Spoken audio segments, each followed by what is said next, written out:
हे guys what's up, all cool. Bollywood में सबसे ज्यादा गाने बनते हैं आंखों के ऊपर। एक गाना तो आपका भी फेवरेट होगा, ये काली काली आंखें। लेकिन क्या आंखें केवल काली होती है या दूसरे कलर की भी हो सकती है? तो इस वीडियो में हम जानेंगे आंखों के बारे में और उनके कलर्स भी। जब भी आईज के बारे में बात आती है तो मूवीज के अंदर एक आई बॉल्स दिखाई देती है व्हाइट कलर की, उसके बारे में आपके दिमाग में पहली बात जाती है। तो वो क्या होता है? That is eye ball. इसकी जो शेप है वो अप्रोक्सीमेटली स्फेरिकल है। परफेक्ट स्फेयर नहीं होता, अप्रोक्सीमेटली स्फेरिकल होता है।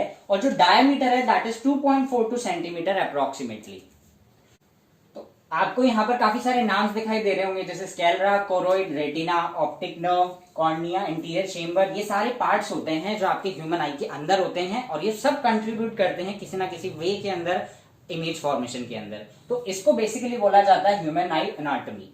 अब हम स्लोली देखते हैं वन बाय वन फंक्शंस क्या है। सबसे पहले स्केलरा।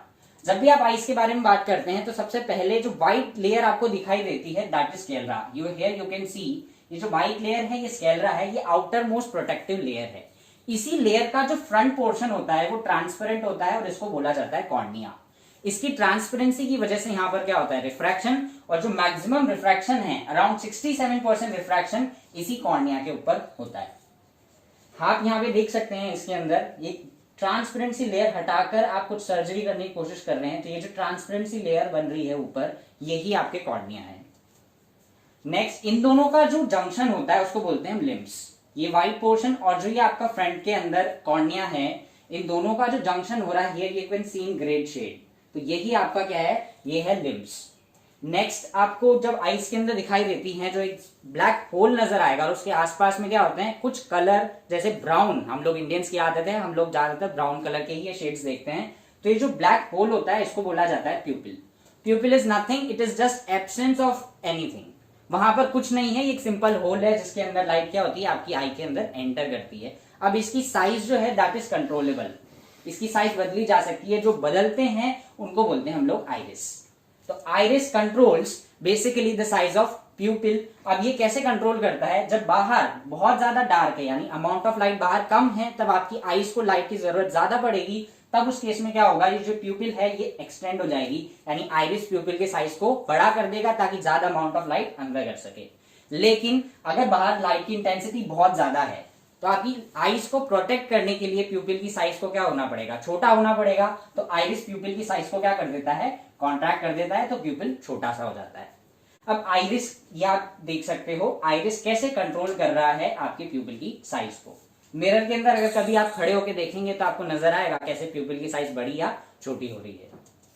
अब हम बात करते हैं इसकी कलर की। जो आइरिस है उसका कलर है डिटरमाइन करने में दो फैक्टर मेजर रोल प्ले करते हैं, जिसमें से एक फैक्टर है आपके ब्राउन पिगमेंट प्रेजेंट होता है इसके अंदर, जिसको बोलते हैं मेलानिन। ये पिगमेंट 90% जो आपके कलर है उसको ये ही कंट्रोल करता है। This is the most dominating factor. एक दूसरा फैक्टर और है in which your iris scatter the light passes through the eyes. लेकिन जो प्राइमरी फैक्टर है वो यही पिगमेंट है, जिस इज कॉल्ड मेलानिन। और ये जेनेटिक से काफी फर्क करता है, यानी कि आपके जीन्स के अंदर अगर ये कलर है तो वो आगे की जनरेशन में पास हो सकते हैं। अब हम कुछ कलर्स देखते हैं। जनरली हमारी आदत है ब्लैक कलर या ब्लू ब्राउन कलर देखने की। Mostly we are familiar with blue also, but there are lots of shades available. जैसे ग्रीन भी अवेलेबल है, jade green, green, sugar grey, in fact violet, emerald green, hazel. Reddish के अंदर भी होता है थोड़ा सा हनी और प्योर हेजल। तो यहाँ पे काफी सारे अवेलेबल है। Please do comment and let us know कि आपका फेवरेट कलर कौन सा है। अब आप कुछ अलग आइरिस की भी बात कर सकते हैं। जो शेप्स हम ह्यूमंस देखते हैं वो बेसिकली क्या होती है? गोल होती है। लेकिन आपके एनिमल्स जो हैं उनके अंदर अलग अलग तरह की यहाँ पर क्या होती है? वैरायटी प्रेजेंट है। तो हमने जस्ट कुछ पिक्चर्स दिए हुई है यहाँ पर, आप देख सकते हो। इवन कैट के अंदर कभी कोशिश करना कि उसकी आइस कैसी होती है। नेक्स्ट हम बात करते हैं क्रिस्टलाइन लेंस की। जब लेंस क्या होते हैं? That is the main factor कि रिस्पॉन्सिबल है आपके इमेज फॉर्म कर सके। तो यहां पर क्या होगा? लाइट फर्स्ट कॉर्निया से पास हुई, रिफ्रैक्शन हुआ, देन आइरिस से पास हुई, देन आइरिस एंड प्यूपिल से पास हुई। आइरिस ने कंट्रोल किया, प्यूपिल से पास हुई, and then the light enters at your crystalline lens. तो ये लेंस क्या होता है? It is responsible for the image formation in our eyes. अब ये लेंस फ्लेक्सिबल है, इसकी जो शेप है, कर्वेचर है, वो बदली जा सकती है। और वो जो बदलने का काम करते हैं वो करते हैं आपके सिलरी मसल्स। ये मसल्स कंट्रोल करते हैं आपके आई लेंस की शेप को। क्यों? क्योंकि हम जब देखते हैं तो आपको अलग अलग डिस्टेंस पे नजर आएंगे आपके ऑब्जेक्ट्स। अब आपकी आईज के अंदर वो जगह तो फिक्स होती है जहां पर इमेज बनती है, तो जब ऑब्जेक्ट्स की लोकेशन अलग अलग है तो फोकल लेंथ चेंज होनी पड़ेगी, और चेंज होने की वजह ही ये क्या है, इसके अंदर ये फ्लेक्सिबिलिटी है। अब अकोमोडेशन की बात करते हैं। आपका जो आई लेंस है वो क्या हो सकता है, कॉन्ट्रैक्ट हो सकता है, एक्सपांड हो सकता है। तो अकोमोडेशन वही चीज होती है, the ability of eye lens to adjust is focal length is called accommodation. Ability of your eye lens to adjust is focal length, here you can see, आपको नियर बाय ऑब्जेक्ट्स देखने हैं तो इसकी shape में फिर कुछ changes हो रहा है, लेकिन फार बाय ऑब्जेक्ट्स देख रहे हैं तब क्या होता है, तब भी इसकी शेप में कुछ चेंजेस होते हैं। तो कैसे हो रहे हैं, lens curvature can be modified by स्लिरिंग मसल्स। अगर मसल्स रिलैक्स हो रहे हैं तो आपकी फोकल लेंथ है वो क्या होगी, इंक्रीज हो जाएगी, और it helps to see objects which is far away. लेकिन अगर ये मसल कॉन्ट्रैक्ट हो रहे हैं तो आपकी जो फोकल लेंथ है दैट रिड्यूसेस, और ये हेल्प क्या करती है, आपकी नियर बाय ऑब्जेक्ट्स को देखने में हेल्प करती है। नाउ पावर ऑफ अकोमोडेशन क्या है, भले ही वो फ्लेक्सिबल है, इसका मतलब ये नहीं है कि हम उसको मर्जी तरह से उसमें फ्लेक्सिबिलिटी आ जाएगी, जैसे चाहे मोड़ दो, उसकी कोई लिमिटेशंस है। तो वो जो लिमिटेशंस है वो ही पावर ऑफ अकोमोडेशंस है, कि मैक्सिमम कितना वो रेंज शो कर सकता है, यानी लीस्ट डिस्टेंस और मैक्सिमम डिस्टेंस की जो इसकी कैपेसिटी है उसी को बोलते हैं the minimum distance eight which object can be seen most distinctly without strain is called the least distance of distinct vision. यानी कि आप नियरेस्ट कितना क्लियरली देख सकते हो, और एक एवरेज ह्यूमन आई के लिए इट इज 25 सेंटीमीटर जो बोला जाता है नियर पॉइंट। बट अगेन ये पर्सन टू पर्सन एज के हिसाब से क्या होगा, वेरी करेगा। तो जरूरी नहीं है आप यंग एज के अंदर ये 25 सेंटीमीटर से कम हो सकता है, but for an average human it is 25 centimetre. इसी तरह से फार पॉइंट की बात करें, आप कितनी दूर तक देख सकते हैं, just look at in the sky at night, आप क्या देखेंगे, आपको नजर आएंगे stars, they are very very far, यानी कि आपकी जो रेंज है दैट इज इनफाइनाइट। इनफाइनाइट का मतलब है क्वाइट लार्ज, इसका मतलब ये नहीं आप गैलेक्सी देख सको, it's means is your range is very high. तो ये जो आपकी लीस्ट और मैक्सिमम की जो रेंज है उसी को क्या बोला जाता है, power of accommodation. The power of accommodation of eye lens is the maximum variation of its power for focusing on nearby as well as far objects, which is from 20 centimeter to infinity. Please remember the near point is 25 centimeter and the far point is infinity. Next बात करते हैं हम aqueous and vitreous tumour. आपकी जो आई है उसके अंदर दो तरह के लिक्विड प्रेजेंट होते हैं। Basically you have two chambers, first is aqueous chamber and that is vitreous chamber.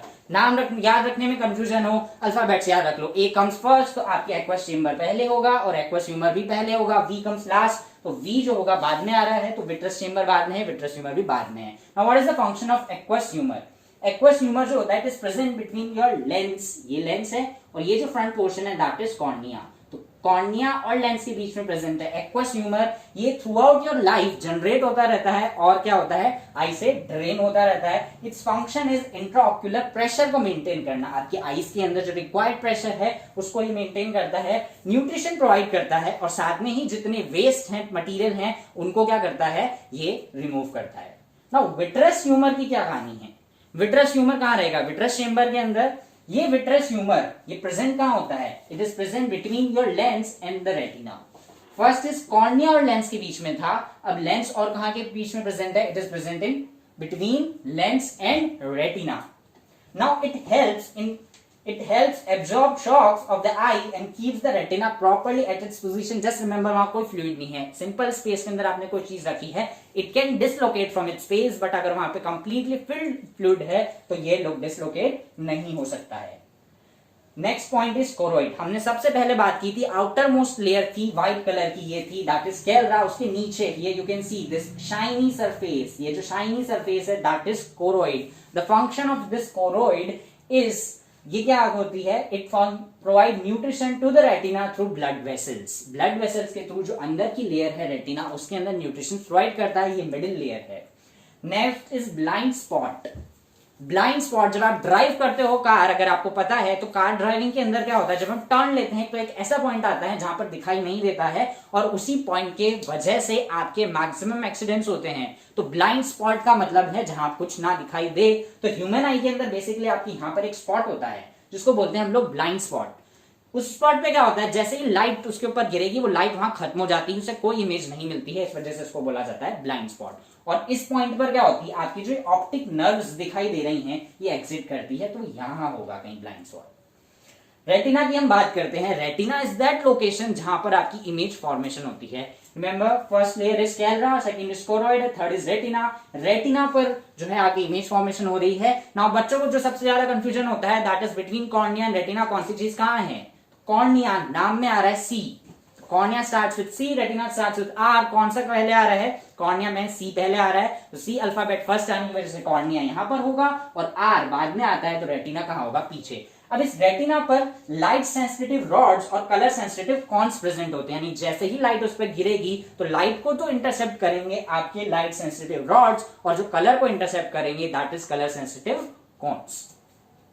यहां पे आप देख सकते हो जैसे कुछ सिग्नल्स जो है ब्रेन पे जा रहे हैं। अब जैसे ही लाइट उनके ऊपर स्ट्राइक की, उन्होंने क्या किया, they will generate electrical signals, और ये जो सिग्नल्स हैं वो ब्रेन के अंदर ट्रांसफर किए जाते हैं बाय दिस नर्व, और ये जो आपकी बोली जाती है दैट इज ऑप्टिक नर्व बोलते हैं इस चीज को।